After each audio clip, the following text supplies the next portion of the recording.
Welcome to episode 12 of Feeling Through Live. We're joined today by Brill, who is a golfer, an advocate, and also just someone who I've had the chance to get to know as just a really interesting person all around. So I'm excited to talk to you today, Carol, about a whole host of topics. But for starters, why don't you tell everyone where you're tuning in from? Hi everyone from Dublin. Happy holiday. And I live in Dublin and I've been living here all my life, which is so many years. Actually, I'm 50 years old. So I've lived here in all my life. Um, I have Usher syndrome, type 2. I'm a very passionate advocate for trying to get deaf blindness recognised as a unique disability in Ireland. I'm also promoting awareness about Usher syndrome, visual impairment, deaf blindness. Um, you name it, I'm out there advocating. I'm being a pain in the backside. um, and then in my spare time, when I'm not doing my advocacy work, I'm a mother to a 12-year-old daughter who's soon to be 13. She thinks she's going to be 18, but anyway.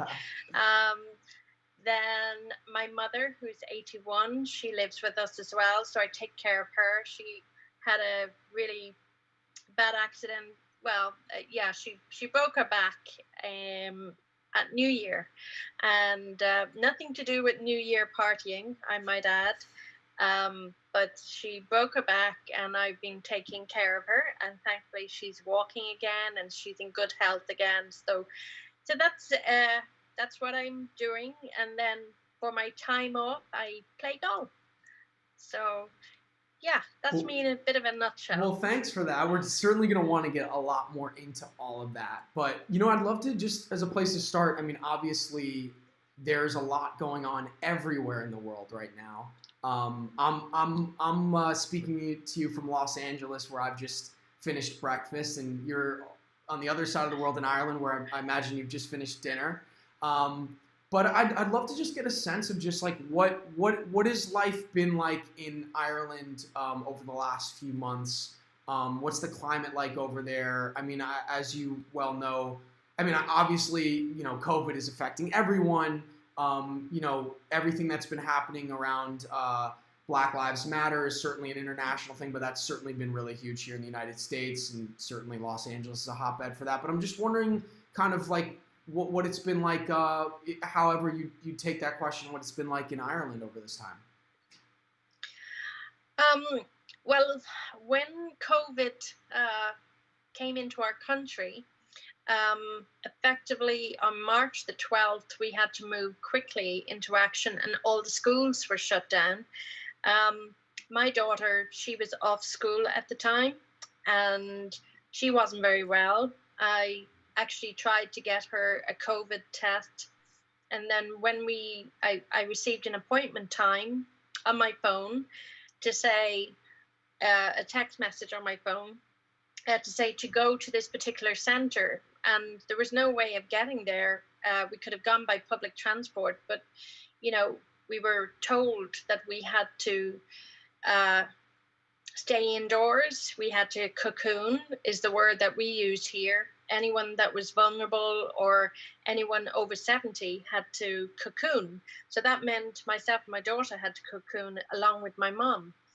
And so we were kind of plunged into an absolute situation of pure chaos because, there's only three of us in this house, and I'm the one that runs the household, makes sure I take care of my family. I couldn't take my daughter for a test because we couldn't use public transport, and we had no other way of getting there for the test, so we had to miss the test. But thankfully, my daughter was soon very well again. I don't know if she had the COVID or not. We're not going to know for quite a while, and that's an everyday worry of mine at the moment.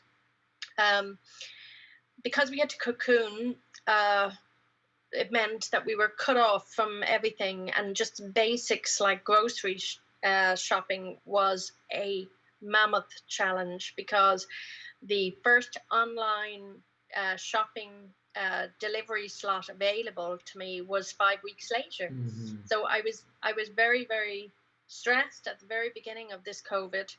Now I've kind of got into a system. I also had to get very vocal through the public to say, disabled people should not be forgotten, because the concentration was all on people over 70. There was nothing about people with who were vulnerable, or disabilities, or single parent families, because children were not allowed into grocery stores. So this is how you connected with me, because you happened to see an article, isn't that right? And I was vocalizing the challenges for people with disabilities. So thankfully now things are a little bit more calmer. Restrictions have lifted. I'm back out playing golf. So that's good. So it's just myself and my guide play at a tea time, while everyone else has to play 3-ball or 4-ball. It's just myself and my guide that when we play, it's just the two of us on the golf course. So I feel very safe with her, because she's a nurse and she totally gets my concern, and I totally get her concern as well. So we want to keep both our families safe. Just I suppose we come back to the absolute basics with COVID, because our primary needs are food, and anything for heat, like we don't have the climate like you guys have in America at the moment. It's very gray, it's overcast, it's been raining. We've actually had the heating on. So it's been a life of being confined indoors, and it was also it was a very good time for me to get out and work in my garden, which I have avoided for since 2001, basically. So Just a garden little had never avoidance, left. just a short little avoidance there. Yeah. So yeah, my garden finally got to know me, and I finally got to know my garden. I still don't know weeds from flowers, so but if they look nice, they stay there. So Right, that's that's all that counts.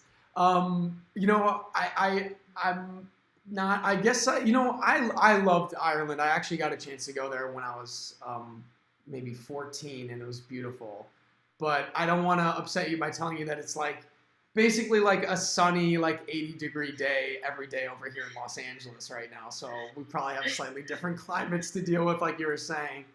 But but thanks for that overview. And I kind of love just obviously there's a lot in this that is unifying all of us. A lot of what you described is pretty similar to the trajectory over here, except unlike you, where things are seeming to open up over there, specifically in Los Angeles, where I am, things are actually starting to pull back and close down again, because there's a resurgence after attempting to open up. But I actually just love the terminology of cocoon. Maybe it's because I'm so tired of hearing quarantining or sheltering at home, or the terms that we use here. But there's something a little cozier about cocoon that you're using there that really stood out to me, that I really love. So that was interesting to hear. But again, really want to get into I know very little about golf, and my golf swing's horrible. So I'd love to hear a lot more about that from you. But first, kind of before we get there, I'd love to just walk things back a little bit. I'd love to kind of hear what it was like growing up for you, and specifically kind of if you could just quickly take us through your journey of learning that you were deafblind. Okay. Well, once upon a time, I was 4 years old, and my mom noticed I wasn't speaking properly. I would say, strange sounds for normal words, and she kind of worked out that I was lip reading. So after a few tests, it was confirmed that I had a hearing loss. So I was given a brand new shiny hearing aid, which was one of these little boxes, silver boxes that you clipped on into your clothing, and a big huge wire, and it would just there, and it was, I hated it because every time I went to run, the box would fall out and the wire would come out. And at one point, my hearing aid fell down a drain. I was delighted. I didn't want to rescue it.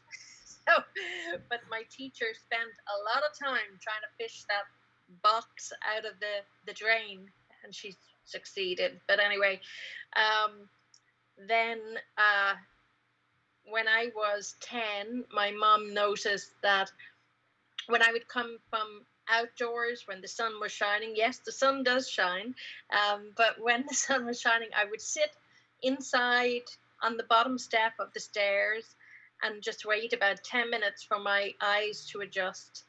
And then I would struggle with night blindness. I couldn't see in the dark.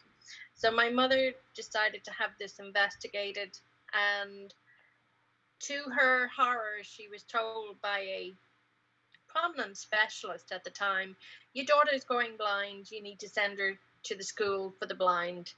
And that was the manner in which she was told. Horrific, quite horrific. So my parents decided to not tell me about my diagnosis. The diagnosis at that time was retinitis pigmentosa, RP for short. And they decided not to tell me because they felt I was having a hard time in school because of my hearing loss. I used to be always teased and laughed at because of my hearing loss in school. So they didn't tell me. And then I went through my teenage years thinking I was clumsy because I wore glasses all the time, and I thought, I was short-sighted. So I just thought, you don't see out the sides of your eyes, you don't see in the dark. Well, I never thought about it. I just didn't know. So I didn't think about these things. So I always just, my little accidents, falling over, I always felt I was clumsy. And that was the way I look back at my teenage years. So when I was 21, I was experiencing a lot of migraine headaches, and my doctor was getting very concerned, and needed to have me admitted into hospital. When I was in the hospital, there would be a lot of hush talking behind the curtains. I wouldn't know what was going on. I couldn't hear. But my parents desperately didn't want me to know about my RP. And so a couple of months later, I had to go back and have a checkup with my doctor. And he says, I'm going to tell you something. You have RP, which means you are going to lose your sight. And that was it. So I remember the long walk home. I remember looking at every bit of dirt on the pavement, thinking, that's the last time I'm going to see that. What am I going to do? I'm not going to see this world anymore. And it was a horrible sense of panic walking home. So when I walked into my parents, I just said, the doctor just said I have RP, and my parents were brokenhearted. And they said they didn't want to tell me because they wanted to know that there was a cure or a treatment first. So anyway, I'm always a person that likes researching.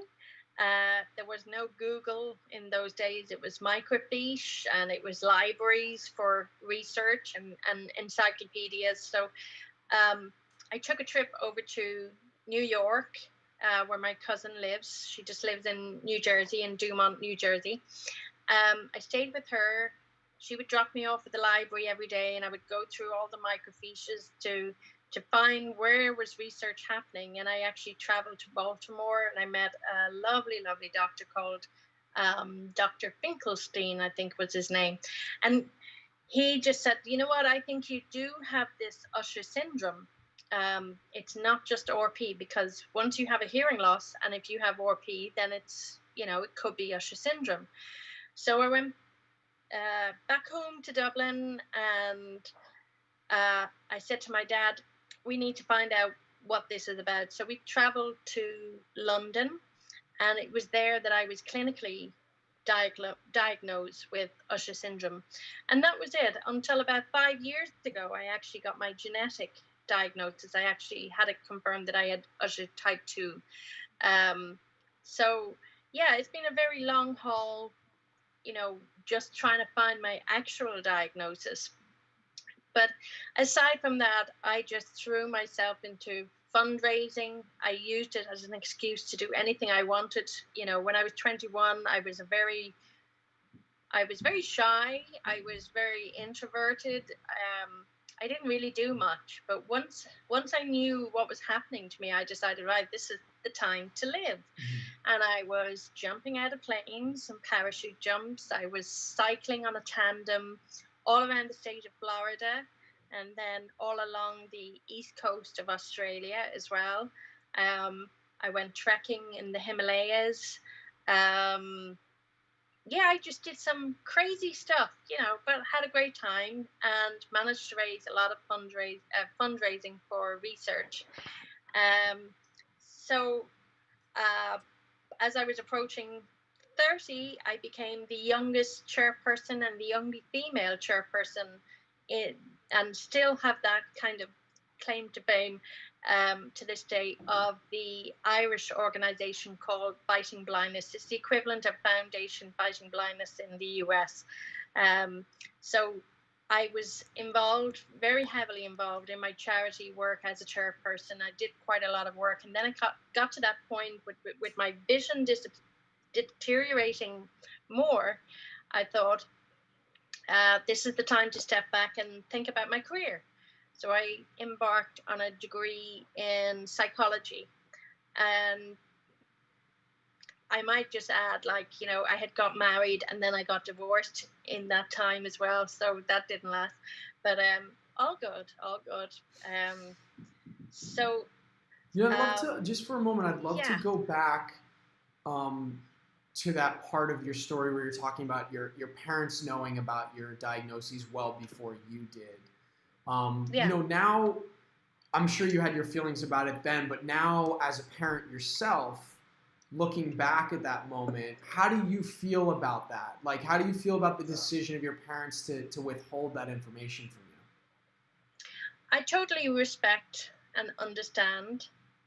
They really wanted me to live life as normally as possible. And, in those days with no internet, not having any sort of hope of a treatment or any sort of research, because there was very little research being done at that time. It really was not a good time to kind of know about my condition. And they really wanted me to live and be myself, to develop myself as Carol, and not as Carol with Usher syndrome or retinitis pigmentosa at that time. They only knew I had RP, so it was only like when I found out and had that subsequent research trip to New York that Usher syndrome came into the equation. So I can understand it, I can respect it, but in this modern time, with the power of internet, with the power of social media, like I have made friends all over the world, especially in America.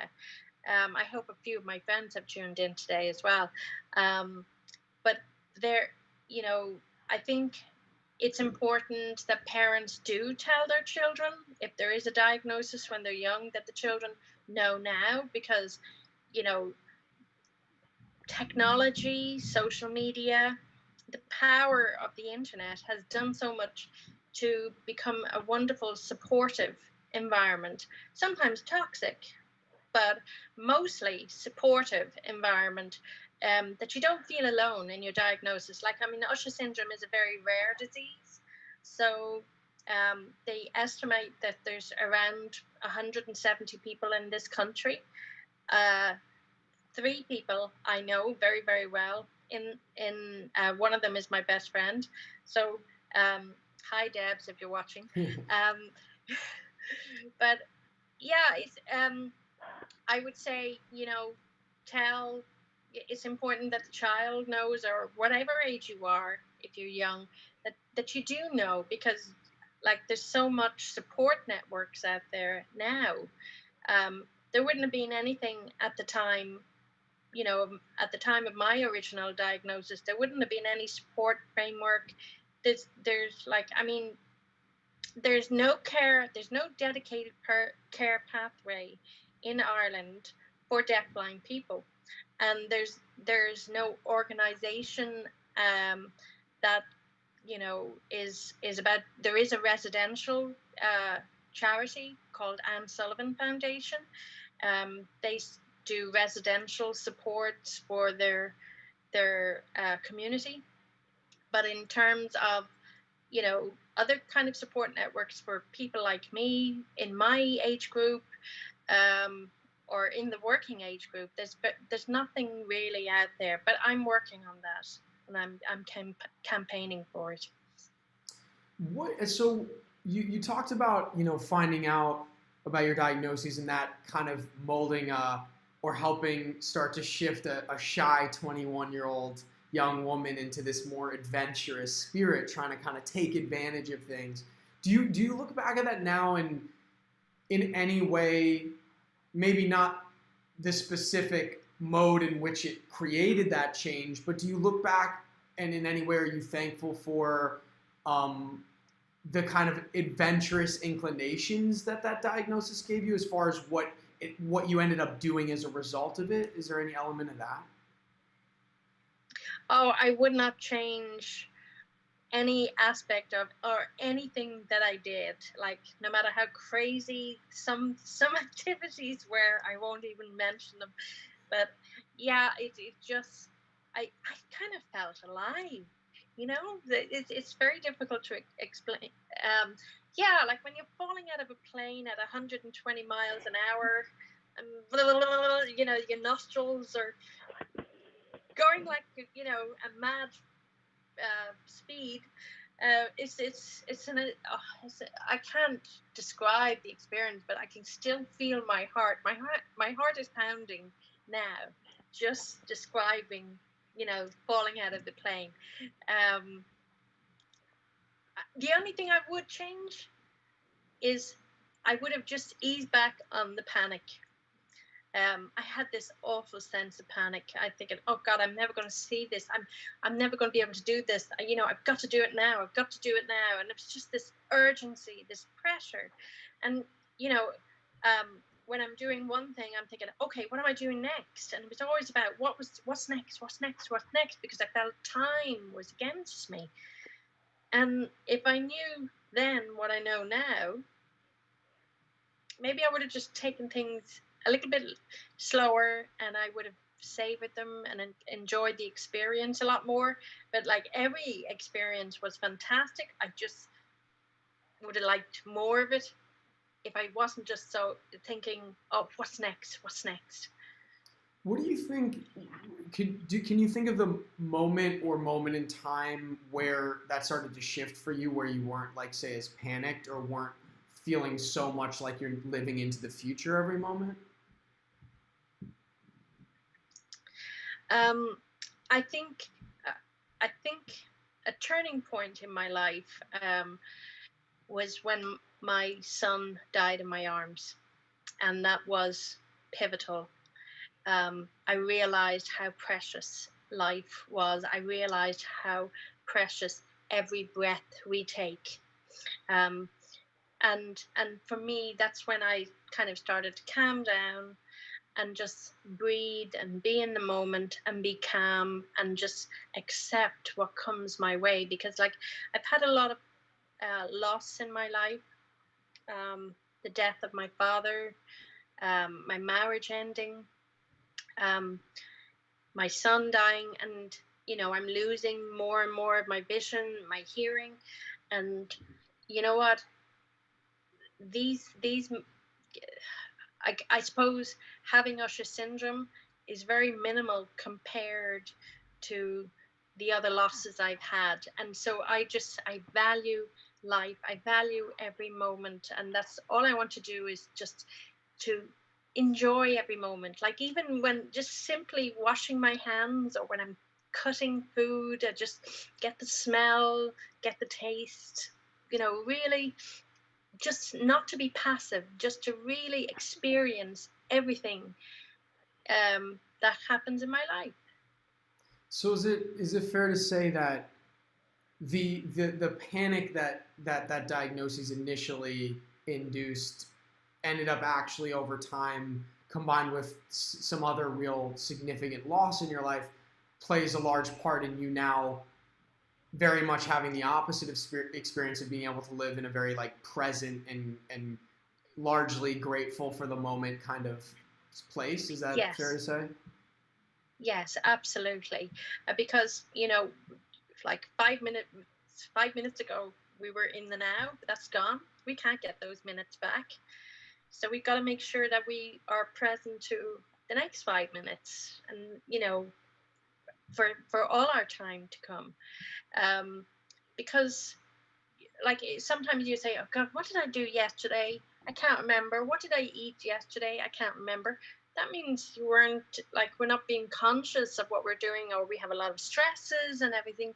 But the other part of me as well is like, you don't, like, we have a lot of challenges, okay, normal everyday living challenges, and COVID is the same. But I think um, it's important to remember, like, we can't let the problems take over. Yes, we have to look for solutions. I've always had that philosophy. There's no point in focusing on the problem. You focus on the solution, because problems and negativity robs us of our time, and we never get this time back. Well, I want to touch on that in a moment. I'm sure your approach as far as focusing on solutions and also being very present certainly serves you in your golf game. But let's take a quick pause for an interpreter switch. Okay. Okay. And all right. All set? Great. So picking up from there, let's get to golf. Why don't you just let everyone know first how golf came into your life and when you started? I hated golf all my life, and part of it was because my dad hated golf, and my dad said, I'm not retiring. I don't play golf. I don't want to play golf. So he never got to retire. Unfortunately, he died before he actually got to enjoy retirement. So um, my daughter was attending longer hours at school, and I thought, well, okay, this is the time now for me to find a hobby for myself. Um, and I just Googled blind sports on the internet, and I saw tandem cycling, and I thought, no, I've done that. I saw hill walking, I've done that. I saw swimming, and I thought, no, I can't swim. I don't like water, so no. I have done water skiing, by the way, as well, even though I hate water. Um, and then up came golf, and I thought, oh, I don't know, but I'll look at it anyway for research so that I can tell other people about it. Then I clicked on the blind golf, and I discovered there's a golf clinic just up the road from me, and I thought, okay, I'll go along. I'll just research it. And then the next thing, I got such a lovely warm welcome from the boys of Irish Blind Golf, and the coach put a club in my hand, and he says, right, you just keep hitting a ball this way and see what you think. And I was kind of, oh, I don't really want to do this. And so, yeah, I hit a few balls. And I thought, not so bad. And then the next thing was, I just said to the guys, are there any girls in this, society? And they said no. And then I thought, okay, well, I'm going to have to address that balance and join and do something for the women. So, and then that's it. Like, I got hooked, and this was like 5 years ago. So I got completely absorbed in the game, so much so that, like, I use the golf swing in my mind for, like, if I had surgery about 4 years ago, and I was having all these staples taken out, and because I had infection, the surgeon had to do, you know, withdraw the fluid around my scar, and I was hyperventilating, and she just said, just focus on something you enjoy. And so every time she took out a staple or stuck in a needle, I was thinking of swinging a club. So yeah, that's the extent of how much I love golf. So I'm sure you get this question all the time, but what do you say when someone says how does someone who like probably can't see the ball as well as like your average golfer, how does someone like that play golf where the assumption would be that it's all about hand-eye coordination? What's your response to that? I go by feel. I I have very, very little vision. I just have pinhole vision. Like, the normal field of vision is 180 degrees. I can't see my hands. Like, you know, when they're right in front of me, they just have to be just around there is where and I don't even see all my fingers. I have about 3 degrees of vision. So when I'm looking at the ball, I don't see all of the ball. I just see white. And then, I don't see it. I bring back the club and I hit through. I don't know where the ball has gone. So I have a sighted guide. Teresa is her name. And she just watches where the ball goes, brings me up to the ball. She sets me up to make sure I'm going to hit the ball in the right direction.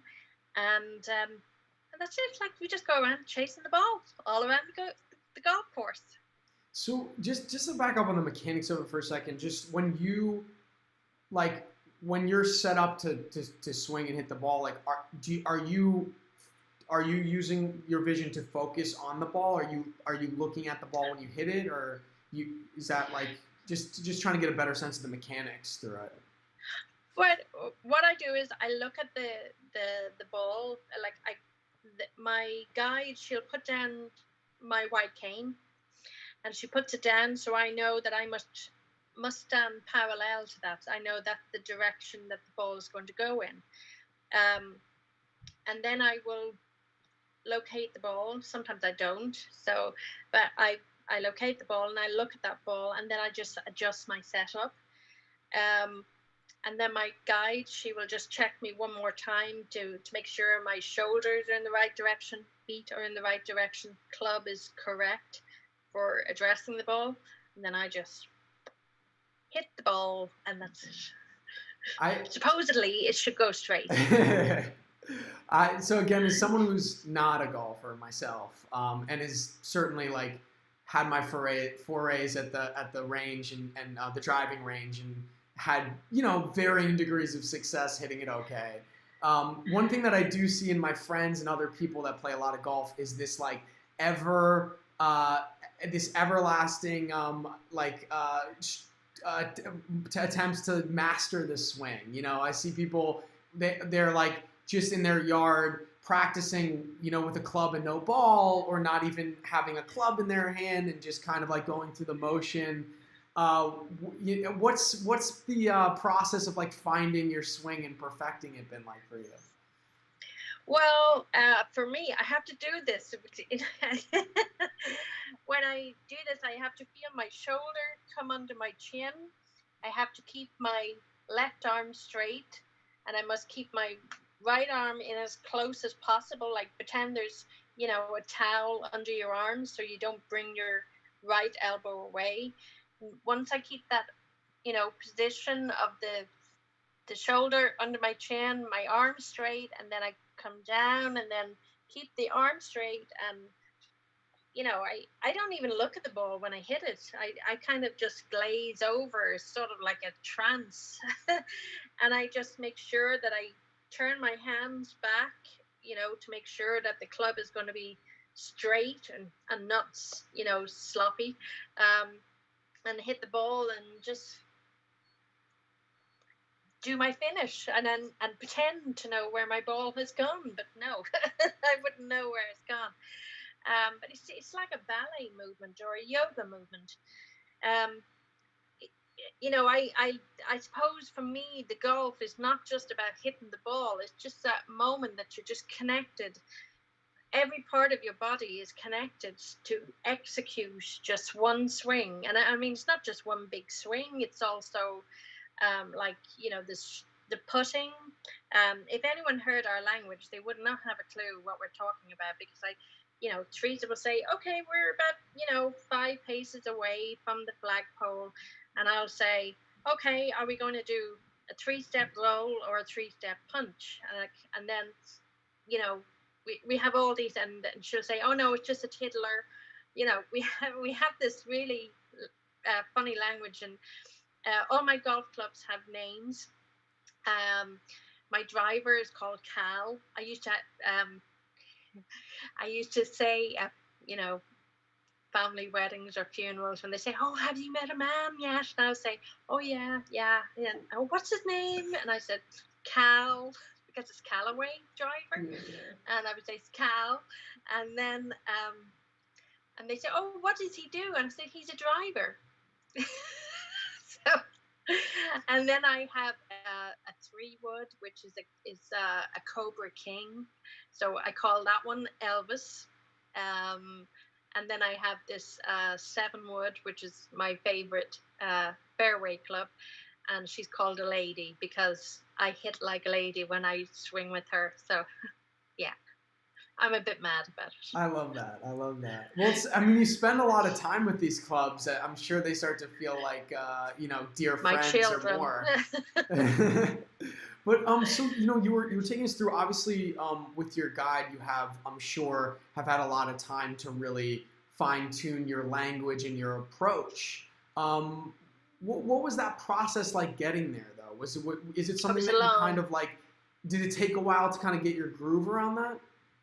Yeah, it took a long time, you know, because I mean, the most important, and it's got to be 101% trust, absolute trust.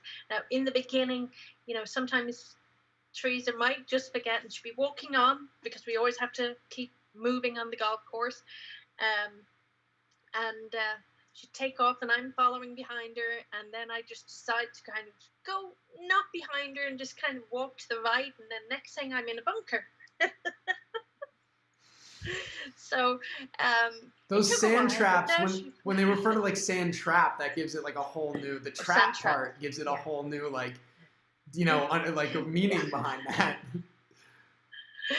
So but look, you have to laugh at certain situations, and it's important to have fun and to really enjoy the game. Like, yes, I can be very, very competitive, you know, but I don't like to be under that kind of pressure. But Teresa was, I think, what cemented our partnership, because we are a partnership. I'd always say we won. I never say I won, we won, because Teresa is very much my eyes, my guide, and my protector. Because, you know, if somebody hits a stray shot and is heading to our way, she just pushes me out of the way, you know. Or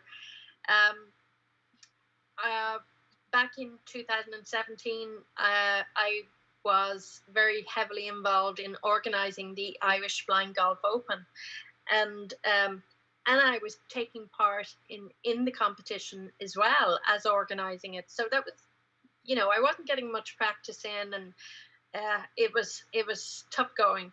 And I remember on the second day of the tournament, I just seemed to have 3 bad holes, and I just thought, I'm going to lose this. I'm losing this.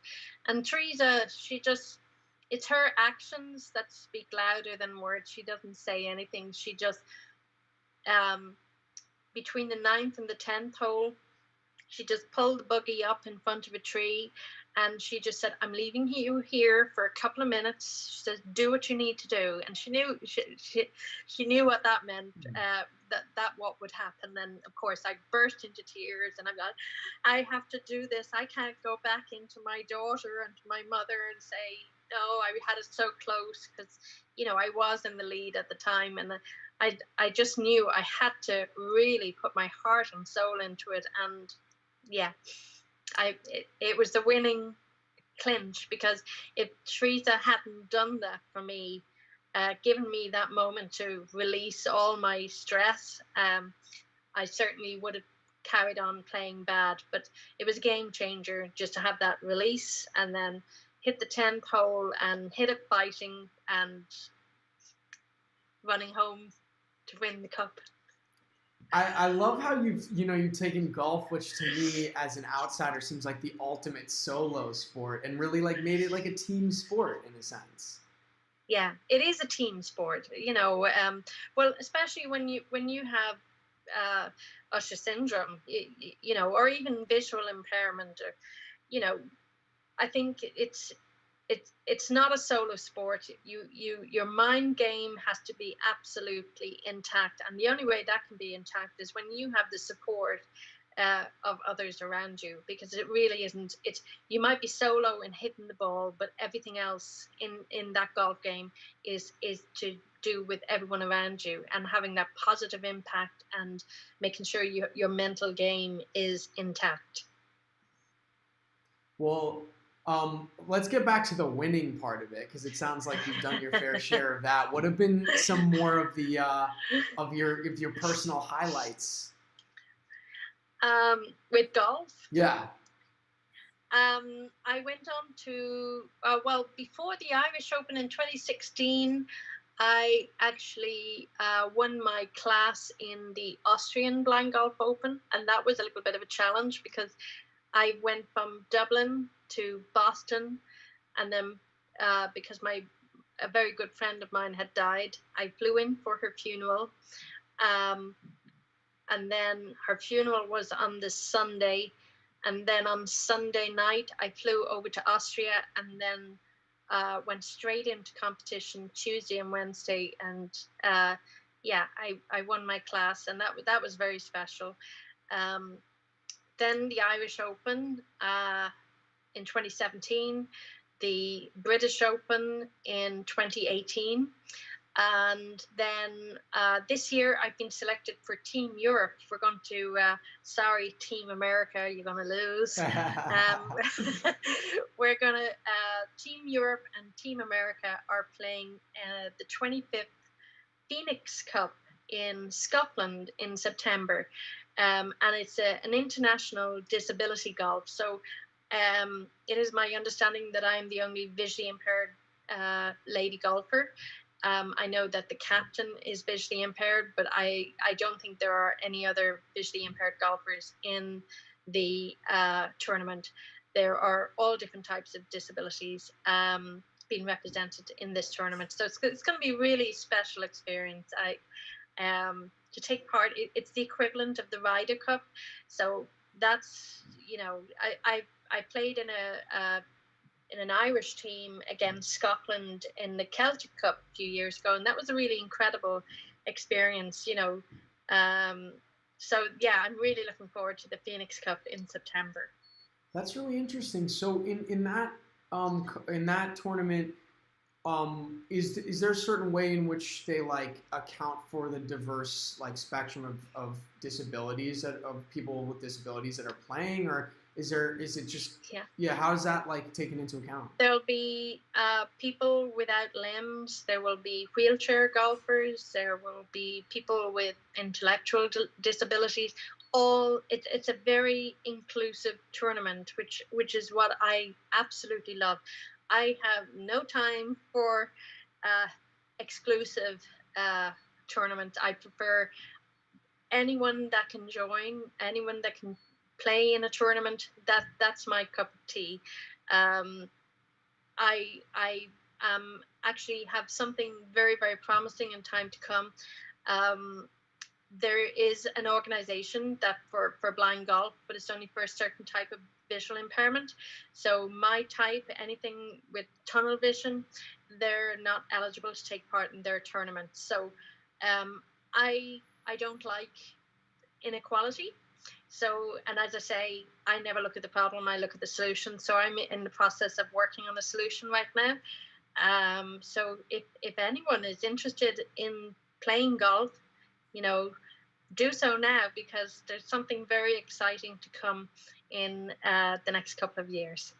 Well, you're certainly inspiring me to like go to the driving range again. I feel like that's like probably one of the few activities that's like acceptable right now in Los Angeles. So Yeah. maybe I'll do that this July 4th weekend, because there's gatherings are certainly not going to be an option. But I'm wondering, you know, with this time, with about the 10 or so minutes we have left, I'd love to also talk more about the advocacy work you're doing. We've certainly touched on that to some degree, but can you tell me a little bit more about that?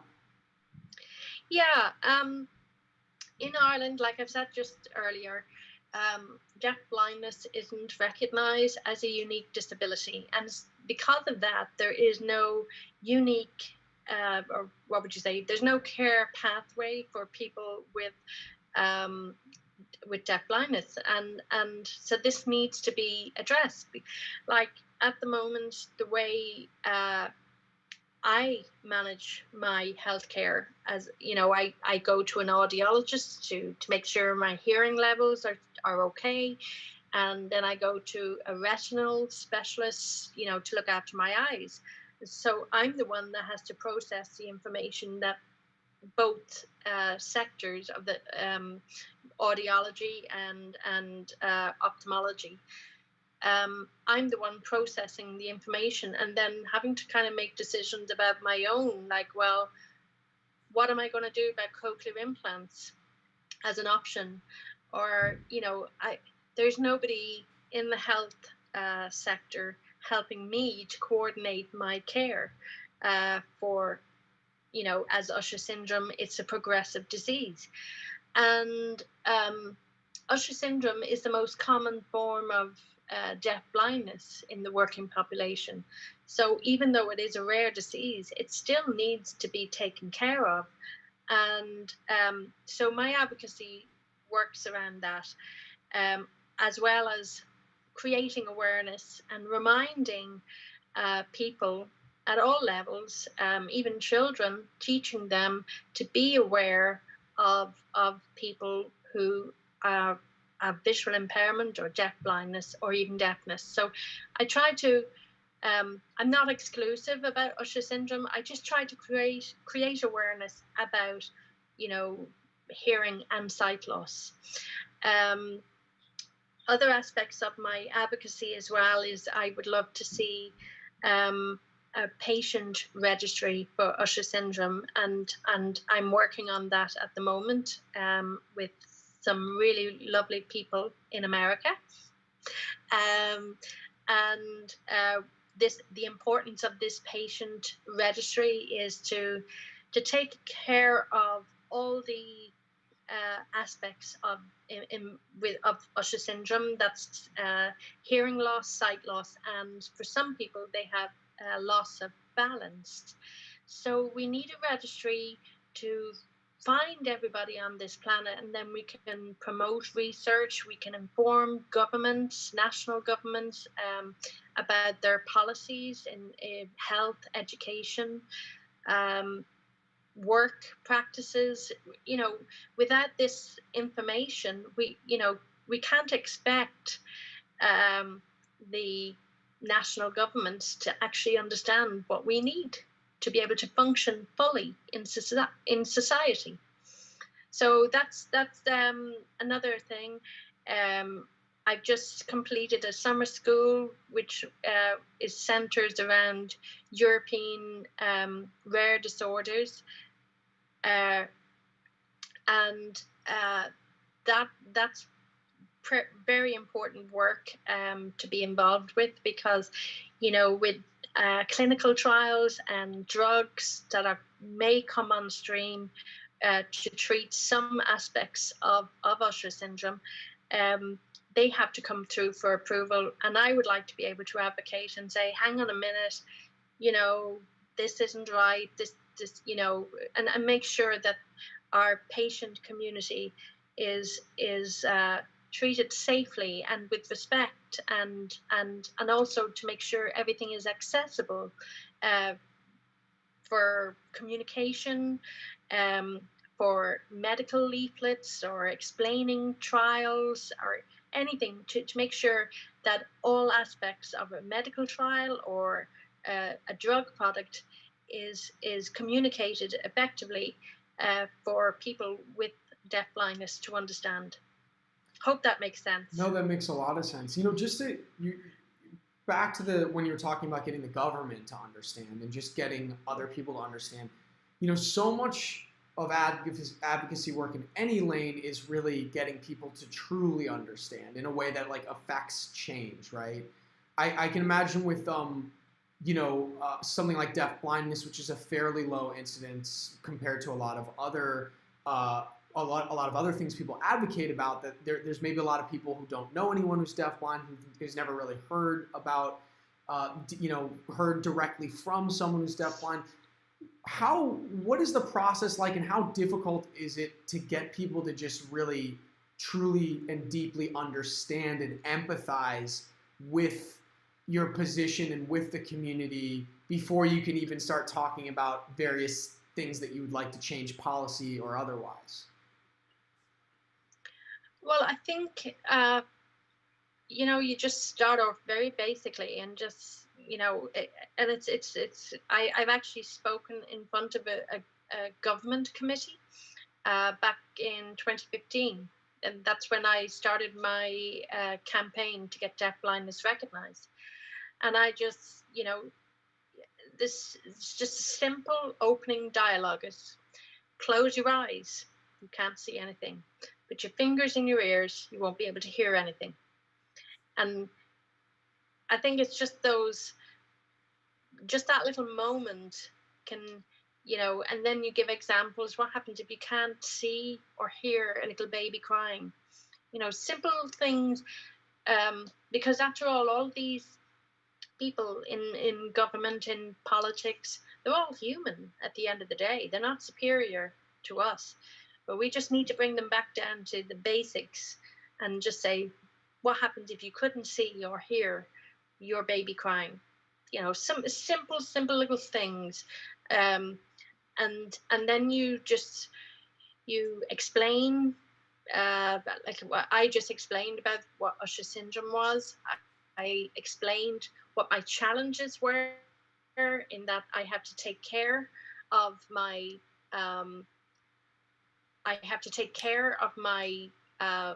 health. I'm managing, what my audiologist and my ophthalmologist are telling me. I've nobody to advise me. And just giving examples. And you know what? If you show just what it's like to live, that's all the message really you need to convey. I mean, you can come along with statistics and data, but at the end of the day, these people are human, and you have to get to them. You have to communicate to them at a very human level, and tell them what you need, because they're not going to know what you need. You have to tell them that this is what we need in order to be able to function fully in society, to participate in society, because we have equal rights to participate fully in society. I was just taken with the simplicity of that last part. Advocacy can include so many things and get somewhat complicated with dealing with various entities and different policies and different politics. But just boiling it down to, you need to tell other people what you need, because they're not going to just know what you need, is really kind of like the heart of it. And I just, that kind of echoed in my ear when you said that part, because it really is in a lot of ways that simple, right? And then it's just, well, yeah, we be the solution, not the problem. Yeah. Because you're the expert. You know what you need. You have the solution. They don't. They've no idea what it's like. And so therefore, if you are advocating at your local government level, or with any organization, with your workplace or your school, all I would say is, when you're going to say, listen, this is missing, this is what I need, be the solution rather than be the problem, because they just don't know what to do. So you're the expert. You're the only person that can be the expert in this situation. I love that. And with kind of the remainder of the time we have here in the last few minutes, I'd love to talk about the topic of, you really eloquently took us through your personal journey of, first just thinking you were clumsy, not knowing about your diagnoses, to finding out about it and having it really change your life in kind of almost manically wanting to do all the things at once that you might not be able to do at another time. And then having that like panic, as you described it, kind of combined with some other great loss you experienced in your life, ultimately gift you with this much more present and grateful place from which you live. So obviously you've had quite a journey yourself. A lot of, obviously deaf blindness has played a large part in that. But now as someone who's, obviously the deaf blind part of your life is really just one part of the many different things that you've already shared that make up your daily life as a mother, as a daughter and caretaker of your mother, as a golfer and as an advocate and all these other things you do. What's it like having this obviously really diverse life versus dealing with other people's perceptions and perhaps of being incapable of seeing beyond, say, the deaf blind part of you, or having to deal with that? How would you speak to that?